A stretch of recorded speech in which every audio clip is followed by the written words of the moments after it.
Welcome to Reinventing-U. I'm your host, Danielle Silverman.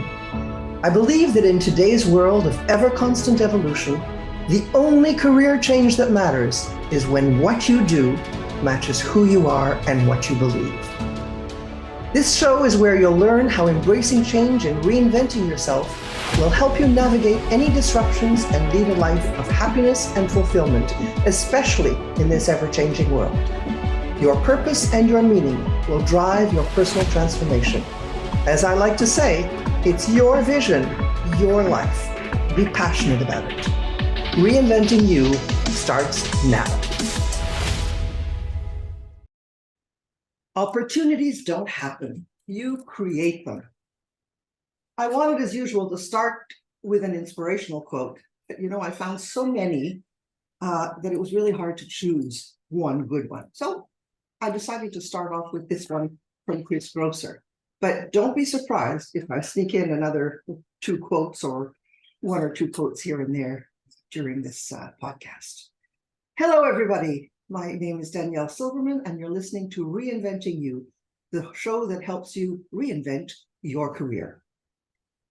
Opportunities don't happen. You create them. It's very profound. The Great Resignation has had a great impact. Yes, great, has had a great impact on the work and career landscape in North America. According to federal statistics, more than 50 million workers left their jobs in 2022, more than in the previous year. And the trend appears to be continuing. Despite tech layoffs, despite raising interest rates, many people have left their jobs. And they've left their jobs mostly in order to move on to another, perhaps more satisfying job. See, people today are looking for meaning.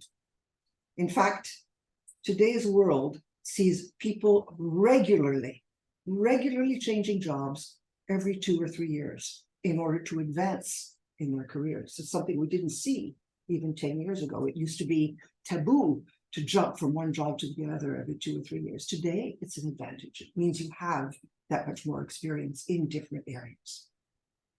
So if you are voluntarily leaving your job, or for whatever reason, make sure that you have a plan to land where you want to be.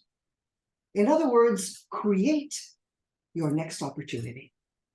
And this is what we're going to be talking about today, how you strategically build your career. The first step is to know yourself really well. Now, I hear some people saying, what in the world is she talking about? I don't need to know more. I know myself. But you do need to know more. You need to be able to position yourself in such a way that the people you meet immediately know who you are, what's important to you, and what you can provide. What is your superpower? Your superpower that is different from anybody else's superpower. Remember that you are unique. There is no one else like you on this earth. And you have to figure out exactly who that is so that your superpower stands out among the crowd. So what can you do to figure out? Well, you can take some assessments. There are personality assessments, there are interest assessments, there are career assessments that exist to figure out what your interests are and where you might land. There are a variety of exercises. You can also figure out what your strengths and weaknesses are. And I'm laughing because it's traditionally, these are questions that you're asked in an interview. What are your strengths? What are your weaknesses? And quite honestly, I think those questions should be banned from the interview process. It's easy enough to find out what your strengths and weaknesses are by asking situational questions. And so I find these questions silly, but you do need to know what your core strengths are and what your weaknesses are as well, so that you can talk about them in a situational way. And by the way, it's not a bad thing to have a weakness. What is important is how you react to that weakness and how you will show that you have been able to correct whatever it is that you happen to do. And you have to figure out also what your interests are, and you have to know what your long-term career goals are. In today's world, that's very difficult. We don't plan 5 years ahead of time.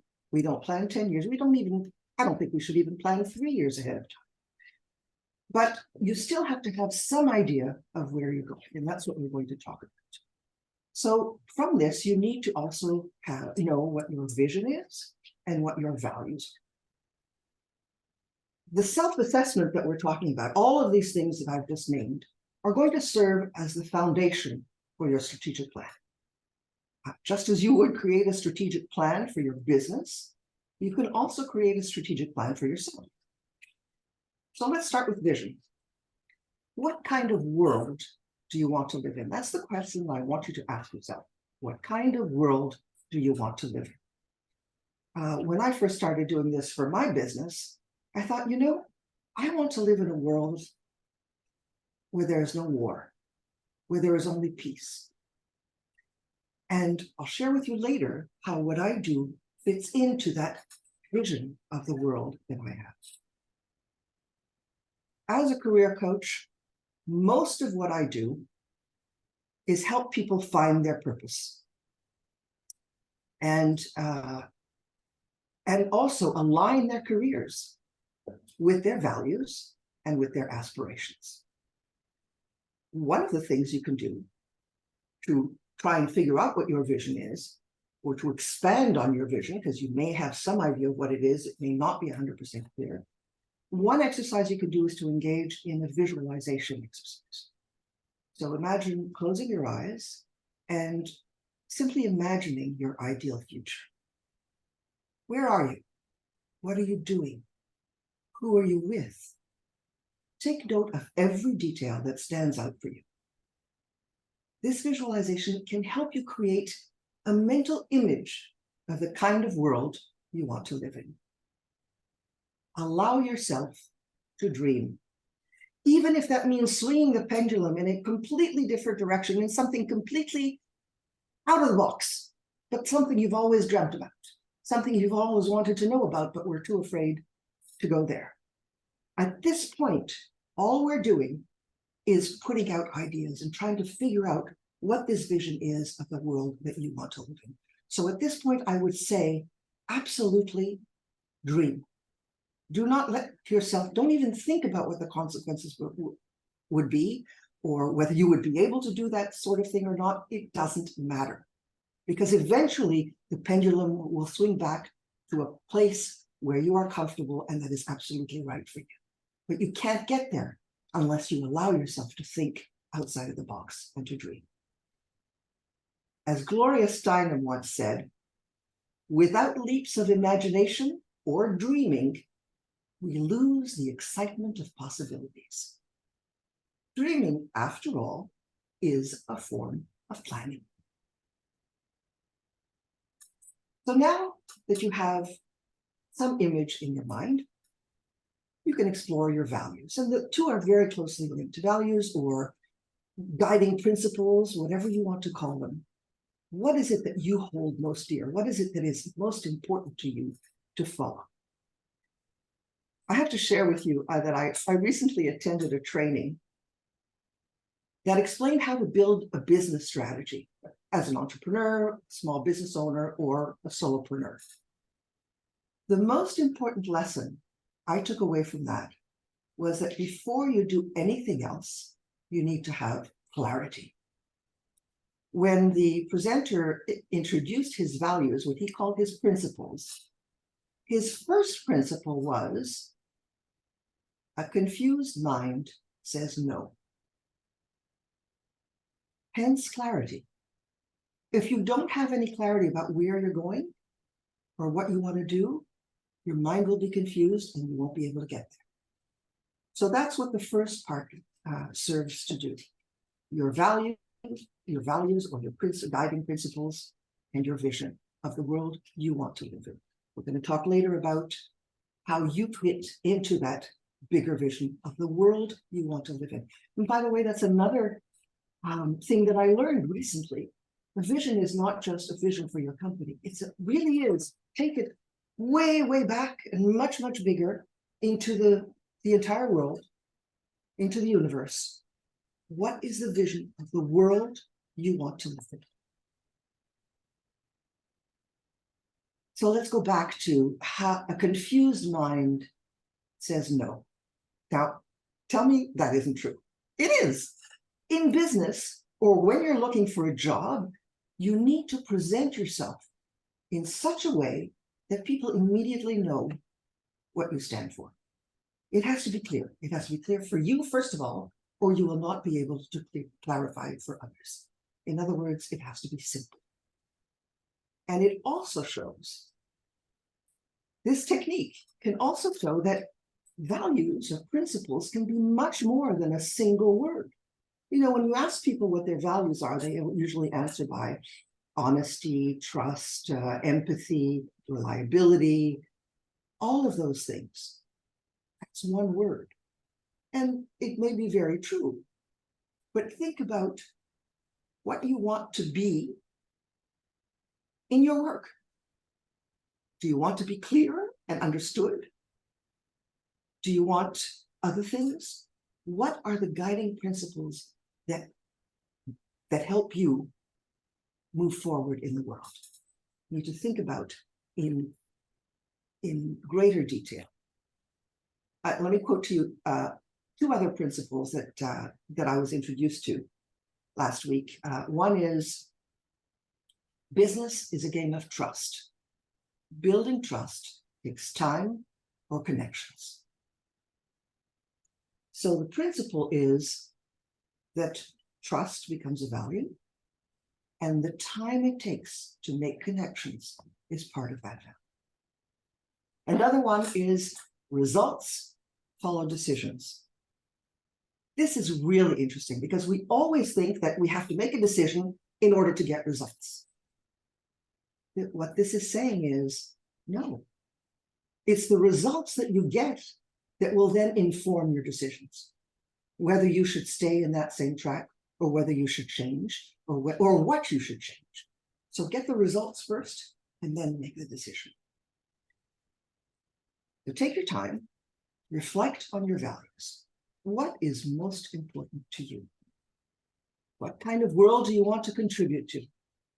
Ask yourself questions about the social environment and economic issues that matter to you.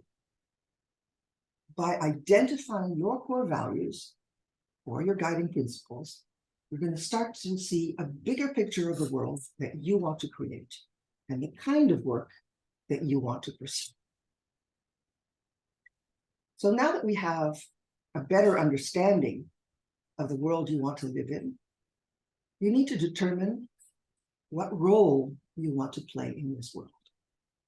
What is your mission? What is your unique value proposition? We know this term from business, from marketing, from sales, your unique value proposition for a service or a product. Well, you are that service or product. So what is your unique value proposition, your superpower? What is your mission in this world? So you heard me talk earlier that my vision of the world I want to live in is that it's a world that is in peace, where there are no wars. And I happen to believe that if people are happy, they will not want to cause wars. So my mission is to have people find work that matches who they are, so they can live a happier and more fulfilled life that will bring meaning and peace to themselves and to the world. Somebody else might have interpreted this statement, I want peace, no more wars, and done something else. I want to become a mediator on the world stage, work for the UN, whatever that is their mission. My mission is to make people happy in their work so that they will have meaning, and that will bring peace for themselves, their family, their friends, and ultimately the world. So to create that mission, think about what specific talents and experiences you have that set you apart from everybody else in your field. You're also going to want to consider the skills and talents you possess and how they can contribute to making your vision a reality? What type of work aligns with your values and aspirations? Remember, you're still thinking about the impact that you want to have on the world. One of those skills, or some of those skills that we talk about very, and we've always talked about them, but they're coming up much more often today, which is actually not surprising, but at the same time, welcoming. I'm really very pleased and happy to hear from everywhere how important soft skills are.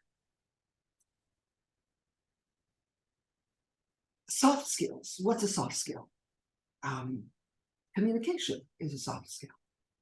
So I heard a quote from Warren Buffett, who was speaking last year at the Berkshire Hathaway annual shareholders meeting.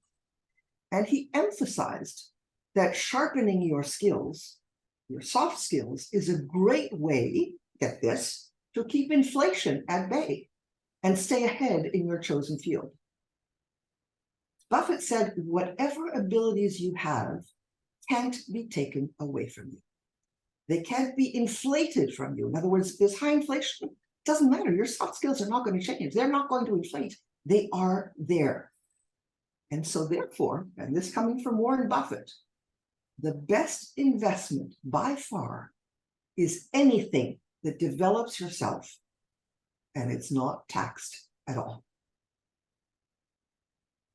I love that.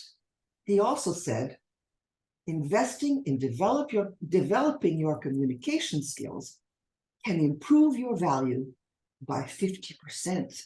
50%. You can have all the brain power in the world, but you have to be able to transmit it. And that transmission is communication. So what are some good communication strategies? Storytelling is one of them, telling inspiring stories, because believe it or not, that builds trust.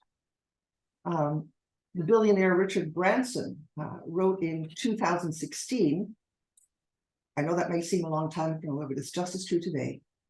If you want to succeed as an entrepreneur, you also have to be a storyteller. The other thing you can do is use metaphors. So that helps turn an abstract idea into something everyone can understand. Clarity, simplification. The other thing that's extremely useful and that a lot of people have difficulty with is being good at positive confrontation. Most people see confrontation as being scary or bad. I'm afraid to confront the person. I'm afraid to have an argument. But the reality is that you have to look at what your needs are and then face the situation with ease, with some preparation, and with understanding what your needs are, and generally being interested in what the other person's needs are, so that you might be able to find a common ground. So knowing yourself well is a critical first step on the road to building a strategy for your career. Your vision, your values, your skills, in particular, your soft skills. We'll talk about other skills a little bit later. But once you have that better understanding, it's time to research potential career paths that align with your interests and values. So what can you do?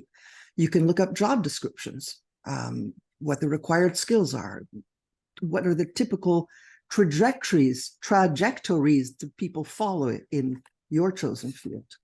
And there are some really good and incontrovertible ways of doing that. In other words, you can't go wrong by doing these things. One of them, of course, is networking. Now, I did a whole podcast on networking. It's not something to be afraid of. You can go back and listen to it on Transformation Talk Radio or on my website at Reinventing-U.com. Networking with professionals in the industry, because they're going to provide and invaluable insights and advice. So you're going to need to leverage your entire network for help, for referrals. Referrals are still one of the best ways of finding out about job openings. And you know what? Companies love them because it saves them a whole lot of time and money. There is also no harm in telling people that you're looking, or at least that you're researching. But remember that you're still at the researching stage.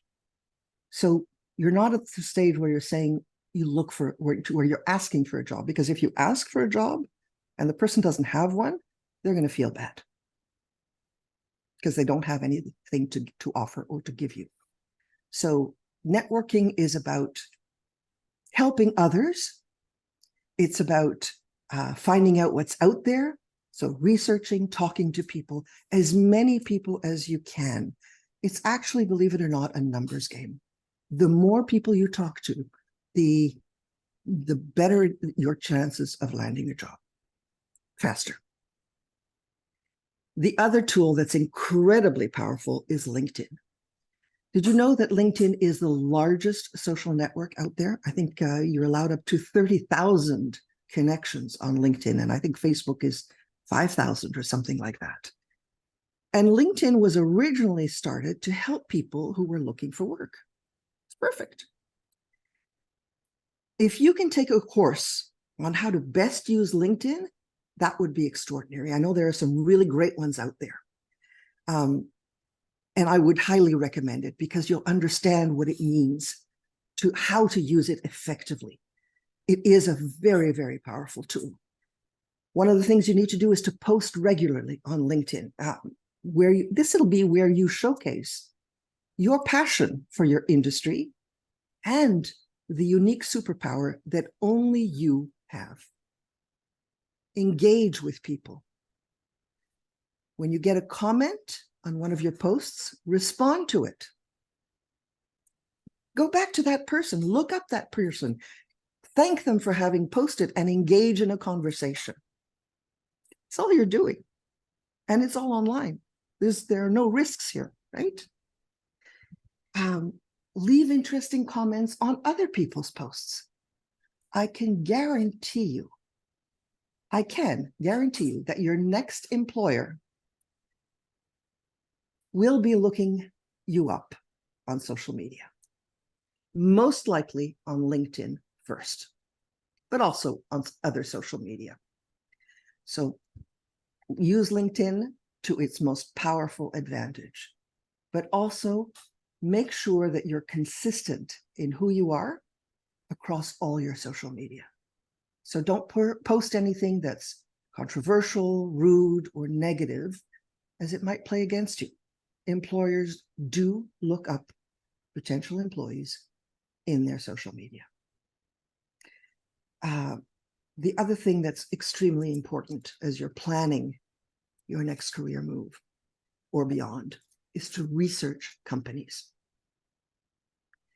Take the time to thoroughly research a company. So that means reading annual reports if they exist, reading articles that are written about the company, especially the most recent articles. When you put in a company's name or a person's name in Google, there's a menu at the top, and I think the first menu on the left says news. Well, if you click on news, that will give you the latest information, the most recent information about that company. Look for connections within your network of people, for friends, acquaintances who may know someone in the company you're interested in, and so that they can provide you with firsthand information. And it's very easy to find because you just type in, either the position that you want or the company you want, and you'll get a whole list of names. And you'll see if you're connected directly with that person, it'll say first. If you're connected with that person through one of your direct connections, it'll say second. So you can go to your first connection and say, hey, I understand that you're familiar with you're familiar with so-and-so, you have to excuse me. The dog is suddenly very, very active.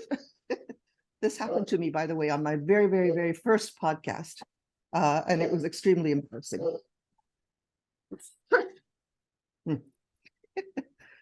So we apologize. So this is all about finding. So what I'm saying is that if your first connection is connected to somebody who works in the company that you're interested in, you can go to that connection of yours and say, would you mind introducing me to so-and-so? And most people will be happy to do so. The goal is to find out as much about the culture of the organization. And if you don't like what you're learning, what you're hearing, what you're reading, that means you probably don't want to work there. The other thing that you have to do is set your goals. Now, you probably know about SMART goals: specific, measurable, achievable, relevant, and time-bound. Break down your long-term goals into smaller milestones, making sure that they're realistic and achievable within a specific time frame. And that time frame, by experience, should be measured as a range. So if you're saying in 3 months I want to do this, and you haven't achieved it after 3 months, you might think that you will have failed. But if you say to yourself, I want to achieve this in between 6 and 12 weeks, or 6 to 10 weeks, then you give yourself some leeway about when you might be able to achieve this. And you don't get down on yourself if you haven't been able to achieve it in 6 weeks. So I said earlier also that soft skills were very, very important, but we also need to talk about the other skills that you might need to work on.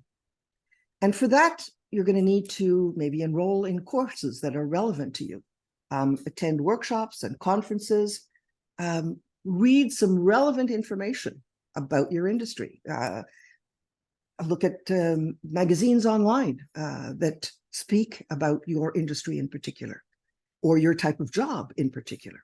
If you're a project manager, there must be there is a Project Management Institute, but there must be a magazine or something that you can subscribe to. The more you invest in yourself, in your own education, in your own understanding, in your own interests, in your own values, the more you will be prepared to tackle any changes that come your way. Whether you have initiated those changes or those changes have come to you through someone else or something else, okay? Like COVID, for example. It was thrown upon us all of a sudden, and we didn't know what to do. Well, we figured out, think of all the speakers out there who could no longer go out to venues and speak. They immediately took up social media, took up the virtual world, spoke through a camera and through a camera and through a computer, as I'm speaking to you today. The idea is from there to develop an action plan, a step-by-step guide to achieving your mission. The other thing also is to track your progress. Keep a record of the things you do and the people you've talked to. And remember always to thank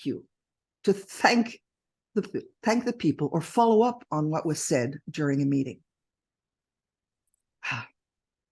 Sometimes looking for a job is a numbers game. I said that earlier. And I don't mean how many CVs you send out, but the more people you speak with, the more you network, that's the best way of going forward with a strategic plan for your career. And I say it again because it's worthwhile emphasizing.